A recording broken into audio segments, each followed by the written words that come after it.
मेरे गुरु महेश्वर शिव को मेरा प्रणाम है।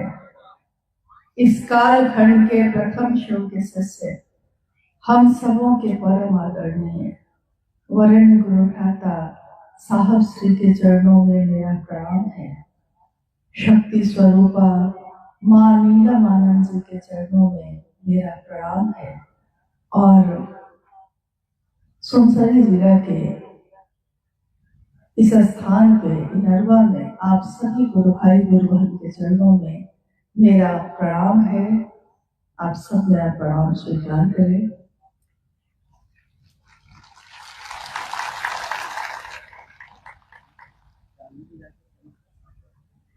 हाँ, प्रणाम का उत्तर ताली तो पहली बार सुने। भगवान पशुपति नाथ की धरती, नेपाल राष्ट्र, नेपाल देश, दुनिया में बहुत देश हैं। हर देश की अपनी संस्कृति, अपना तरीका है, लेकिन भारत और नेपाल ये दोनों एक ऐसे देश हैं जो दो होकर भी हमेशा एक ही हैं, कभी भी अलग नहीं दिखते हैं। इसीलिए भारत के लोग नेपाल और नेपाल के लोग भारत ऐसे आते जाते हैं जैसे कि अपने ही घर में यहां से वहां जा रहे हैं। इस धरती पे बहुत बार ऐसा हुआ कि शिव के शिष्य साहब भैरवानंद जी, मां नीलमानंद, उन दोनों का आगमन हुआ। और नेपाल देश में जब शिव गुरु चर्चा प्रारंभिक अवस्था में थी, यानी अपने बाल्यावस्था में थी, उस समय इस देश के गुरु भाई गुरु बहनों को मां नीलमानंद जी को देखने का, उनकी ममता को महसूस करने का और वरेण्य गुरु भ्राता साहब श्री के द्वारा दिखाए रास्ते पर चलने का मौका मिला। शिव की शिष्यता की इमारत आज बुलंद हो रही है और ज्यादा हो रही है। उसमें नींव के पत्थर के रूप में भारत से अगर गुरु भाई गुरु बहन है तो नेपाल के भी गुरु भाई गुरु बहन की भी उतनी ही भूमिका है।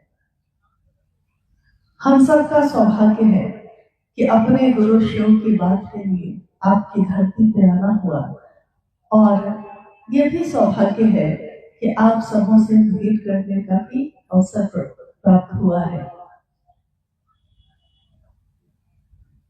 कोई भी भजन, कोई भी गीत, कोई भी शिव की चर्चा जब हम आप बोलते हैं या सुनते हैं तो उसमें उस भाव को महसूस करते हैं। क्योंकि अगर बिना भाव के, बिना दिल के किसी बात को कहा जाए उसका प्रभाव नहीं होता। लेकिन उसी गीत को, उसी शिव की चर्चा को कोई उसमें अपने भाव को मिलाकर बात करता है, उस शिव चर्चा का, उस शिव गुरु भजन का बहुत प्रभाव है, बहुत परिणाम है। अभी तुरंत एक गुरु बहन, मुझको उनका नाम नहीं पता, जो गा रही थी, तो मुझको ये गीत सुनते हुए वो पल याद आया जब इस गीत के बोल पहली बार हम लोगों ने सुना। उपवन में, रांची में साहब बैठे थे और हम सब भी उनके आसपास बैठे थे। कटिहार के गुरु भाई आलोक जी ने कहा, एक गुरु भाई हैं हम लोग के, उन्होंने कहा साहब से कि मैंने कुछ गीत के बोल लिखे हैं। साहब ने कहा सुनाओ। तो उन्होंने कहा कि आपने जो कहा है आओ चले शिव की ओर, उसी पंक्ति को लेकर मैंने इस गीत को लिखा है। और पहली बार उस दिन इसके 5-6 पंक्ति हम लोगों ने सुनी। इसकी ये पंक्ति जो है कि हरिंद्र के दिल की आवाज है जी, ये आवाज किसकी है, किसके दिल की है? क्योंकि अगर मुख की आवाज होती तो थोड़ी दूर तक ही आवाज सुनाई देती है, उसके बाद नहीं। उसके बाद माइक लगा हो तो थोड़ी दूर तक और सुनाई देगा, फिर उसके बाद नहीं सुनाई देगा। लेकिन दिल की आवाज है ये, हरिंद्र के दिल की आवाज है ये, दूर तलक जाएगी।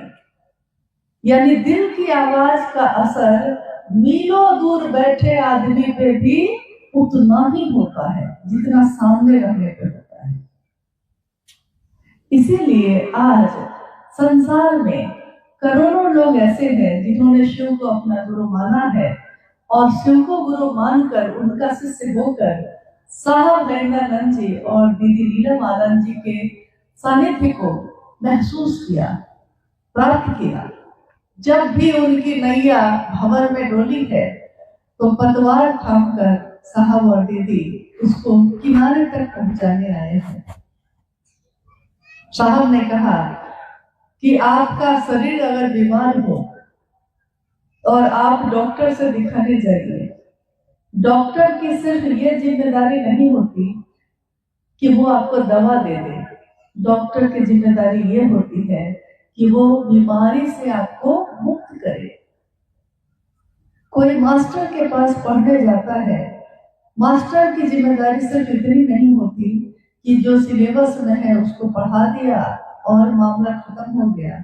मास्टर की जिम्मेदारी ये भी होती है कि बच्चे को पढ़ाकर फर्स्ट डिवीजन से पास कराए, एक दिन उस बच्चे को कलेक्टर बनाए, यानी अपने से भी ऊपर करे। गुरु की जिम्मेदारी सिर्फ ये नहीं होती कि वो शिव से मिलवाने के लिए प्रेरित करे। गुरु की जिम्मेदारी ये होती है कि वो शिव तक यानी मंजिल तक हमको पहुंचा भी दे। तो अक्सर हम लोग जब साहब की बातों को सुनते हैं जिसमें उन्होंने कहा कि शिव को अपना गुरु बनाओ और इच्छा भाव, इच्छा यानी विचार, किसी चीज का विचार आना, विचार भाव प्रेम भक्ति, ये सारी चीजों की व्याख्या जो उन्होंने की, शिव के अनेक रूपों पे बात हुई, अनेक स्वरूप हैं उनके, हर रूप की अपनी अपनी बात है। दुनिया के लोगों ने महादेव को जितना जाना, जितना देख पाए, जितना समझ पाए, उतना ही उसके नाम से उनको पुकारा है। लेकिन जिस दिन साहब ने ये कहा कि मेरे गुरु शिव हैं, आपके भी हो सकते हैं, ये विचार किसी सामान्य आदमी का तो था नहीं, जो देखने में तो साधारण थे, देखने में तो सामान्य है, लेकिन जिनके विचार में इतनी ताकत है कि उसने आपके मेरे जैसे असंख्य लोगों के जीवन की दशा और दिशा दोनों बदल दी। साहब ने कहा कि मैं नहीं जानता शिव के बिना इस दुनिया की दशा और दिशा कैसी होगी, परंतु मैं ये जानता हूं कि शिव के साथ ये मानवता सबल होगी, सुदृढ़ होगी और सुंदर होगी, शिवमय होगी, ये मैं जानता हूं। तो शिव के बिना की दुनिया में जब वो रहे ही नहीं तो उनको क्या मालूम, लेकिन शिव के साथ दुनिया कैसी होती है ये उनको मालूम है। यही उन्होंने हमको आपको कहा। इंसान इच्छा करता है बहुत चीजों की, विचार करता है बहुत चीजों की। आज ये विचार किया है, 2 मिनट के बाद दूसरा विचार आ गया तो पहला विचार टूट गया। अभी सोचा था कि यहाँ जाएंगे, तब तक किसी ने आके कहा कि चलो ना आज उधर चलते हैं, देखिए विचार टूट गए।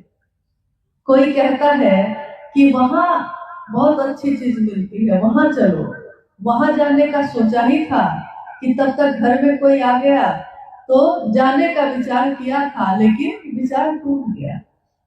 विचार इतना कमजोर होता है इंसान का, एक सामान्य इंसान का, कि दूसरी बात के आते ही टूट जाता है। लेकिन अगर एक विशेष दिशा में ये विचार बार बार आता रहे, हे शिव आप मेरे गुरु हैं, मैं आपका शिष्य हूँ, मुझ शिष्य पर दया कर दीजिए। अगर ये विचार बार बार एक ही दिशा में हमारे मन को धकेलता रहे, दोहराता रहे, तो एक दिन ये विचार गहरा हो जाता है और विचार भावों में बदल जाता है।